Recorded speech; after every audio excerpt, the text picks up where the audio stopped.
Hai guys, selamat datang di channel YouTube Gita Galuh.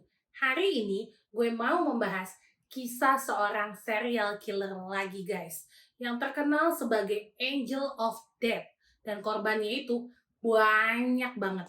Mau tahu gimana cerita lengkapnya? Ya, check this out. Donald Harvey lahir di County Ohio, Amerika Serikat pada tanggal 15 April tahun 1952. Dia adalah anak sulung dari 3 orang bersaudara dari pasangan petani tembakau yang bernama Ray dan Goldie Harvey. Donald sekeluarga tinggal di daerah Kentucky, Amerika Serikat, dan mereka termasuk aktif dalam kegiatan gereja setempat ya guys. Dari usia 5 tahun, Donald sudah dilecehkan secara seksual oleh pamannya sendiri dong guys. Kadang sama beberapa tetangga-tetangganya juga. Tapi namanya masih anak kecil, ya pasti Donald saat itu takut untuk speak up. Setelah semua pelecehan tersebut berakhir, Donald baru bisa cerita sama adik perempuannya aja. Kepala sekolah SD tempat Donald bersekolah pernah bilang kalau Donald waktu kecil adalah anak yang baik, ramah, manis, suka banget membaca buku dan pintar. Karena Donald ranking terus ya guys selama bersekolah, dan seperti tidak pernah ada indikasi kelainan apapun di dalam diri Donald. Donald putus sekolah ketika kelas 9 atau pas lagi SMP ya guys. Donald sempat pindah ke daerah Cincinnati, Ohio, Amerika Serikat, dan di sana dia mendapatkan pekerjaan sebagai buruh pabrik. Sampai suatu hari, ibunya Donald menelpon Donald untuk meminta Donald pulang lagi ke Kentucky dan mengunjungi kakeknya yang sedang sakit dan dirawat di rumah sakit Marymount London di Kentucky. Gak ada yang tahu kalau ternyata hal ini menjadi perjalanan panjang Donald pada kegilaannya akan membunuh. Karena banyak dari perawat dan dokter yang suka melihat Donald mengurus kakeknya ketika di rumah sakit, dan kebetulan Donald juga saat itu menjadi pengangguran kan ya guys. Jadi banyak deh tuh tawaran untuk Donald bekerja di rumah sakit. Setelah itu Donald mulai bekerja di rumah sakit Marymount London di Kentucky sebagai tenaga medis. Meskipun dia bukan dokter atau perawat yang terlatih, tugas Donald mengharuskan dia menghabiskan waktu berjam-jam dengan pasien. Beberapa tugasnya adalah mengganti pispot, memasukkan kateter, membagikan obat-obatan kepada pasien, dan jika ada pasien yang mendadak mau ke toilet atau mandi atau emergensi lainnya, biasanya Donald lah yang menemani. Beberapa minggu bekerja di rumah sakit itu masih lancar guys. Tapi ketika Donald mendapatkan shift malam pertamanya, dia pun melakukan pembunuhan pertamanya juga. Hal ini dikarenakan ketika Donald mau memeriksa seorang pasien stroke, pasien tersebut menggosokkan kotorannya ke wajah Donald. Donald pun menjadi sangat marah dan hilang kendali. Donald lalu membekap wajah pasien tersebut dengan sebuah bantal sampai pasien tersebut kehabisan nafas dan meninggal.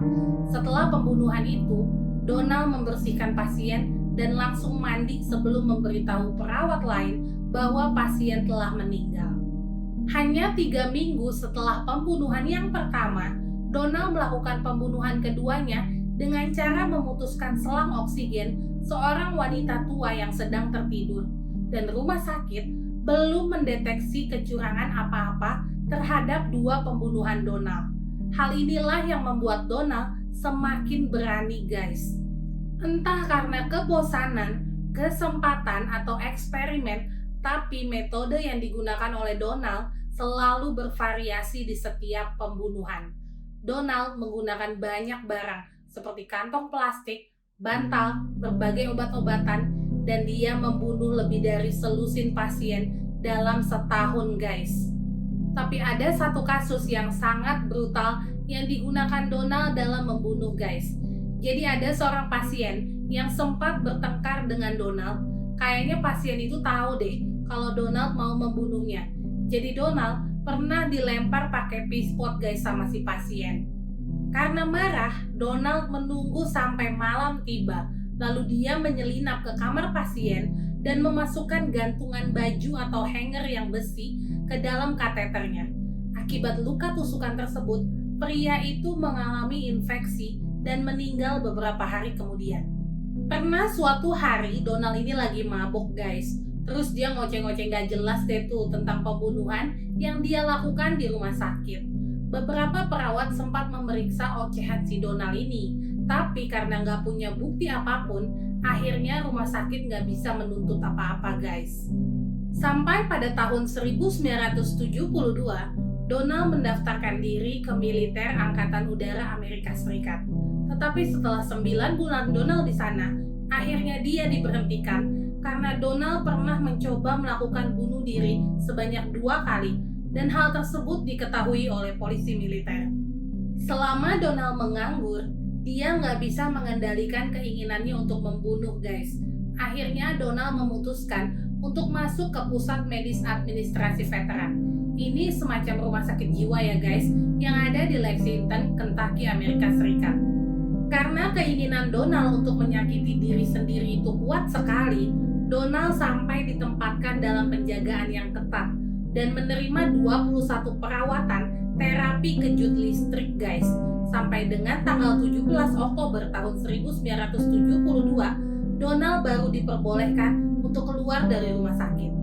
Donald menghabiskan beberapa bulan untuk menata hidupnya kembali menjadi lebih baik dan akhirnya dia mendapatkan pekerjaan sebagai asisten perawat part-time di Rumah Sakit Cardinal Hill di Lexington. Pada bulan Juni tahun 1973, Donald juga mulai bekerja sebagai perawat di Rumah Sakit Good Samaritan di daerah Lexington juga guys. Sampai Agustus tahun 1974, Donald masih bekerja di kedua rumah sakit tersebut. Karena bosan, lalu Donald pindah kerja menjadi seorang admin di Rumah Sakit St. Luke di Fort Thomas, Kentucky. Selama masa pekerjaannya, Donald nggak punya masalah guys. Kerjaannya lancar, bahkan keinginannya untuk membunuh masih bisa ditahan. Sampai pada bulan September tahun 1975, Donald ini pindah ke Rumah Sakit Cincinnati, Ohio, Amerika. Tugas Donald saat itu bervariasi. Kadang Donald menjadi asisten perawat, kadang juga menjadi teknisi kateterisasi jantung, kadang juga menjadi cleaning service, dan kadang juga Donald menjadi asisten autopsi.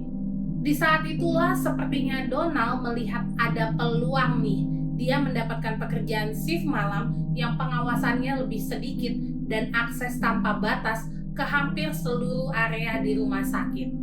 Jadilah selama 10 tahun ke depan, Donald telah membunuh kurang lebih dari 15 orang di rumah sakit tempat dia bekerja. Tapi kali ini, dia membuat kayak catatan atau memo mengenai detail di dalam setiap aksi kejamnya. Donald mencatat nama korban, penyakit korban, dan bagaimana cara dia membunuhnya. Apakah menekan bantal atau handuk basah ke wajah mereka sehingga mereka tidak bisa bernafas? Apakah dia menaburkan racun tikus ke dalam makanan atau jus pasien? Atau menyuntikkan racun ke tabung infus?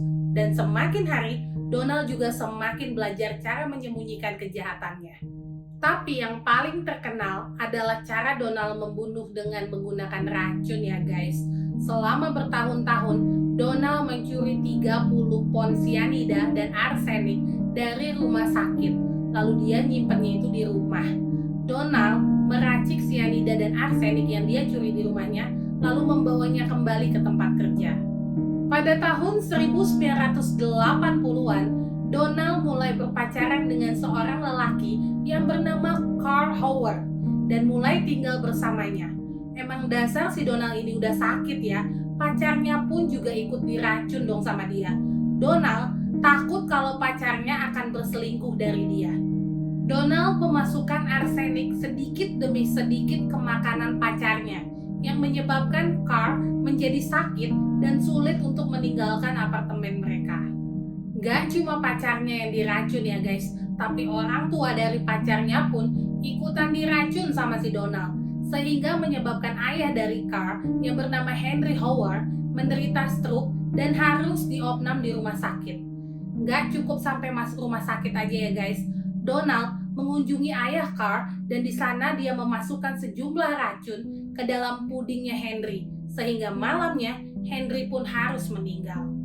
Ibu dari Carl yang bernama Margaret juga gak luput dari racun guys.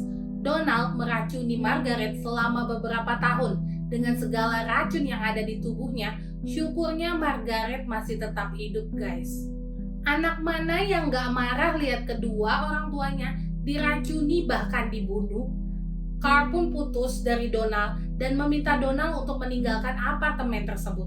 Tapi Donald marah dan menolak, dan akhirnya Donald membuat ramuan beracunnya untuk membunuh Carl. Dan semuanya berhasil, guys. Carl akhirnya meninggal dunia sesuai dengan keinginan Donald. Pernah pada suatu hari, ada seorang security yang curiga sama tas gym yang dibawa oleh Donald kemana-mana. Dan setelah digeledah, di dalam tas ditemukan ada pistol kaliber 38, ada jarum suntik, ada gunting bedah, ada sarung tangan, ada sendok, ada buku-buku sekte sesat, dan ada beberapa biografi dari serial killer.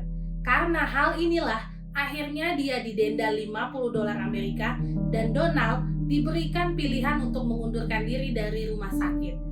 Setelah resign selama 7 bulan kemudian, Donald kembali bekerja di rumah sakit yang lain, yaitu Rumah Sakit Drake Memorial Cincinnati, Ohio.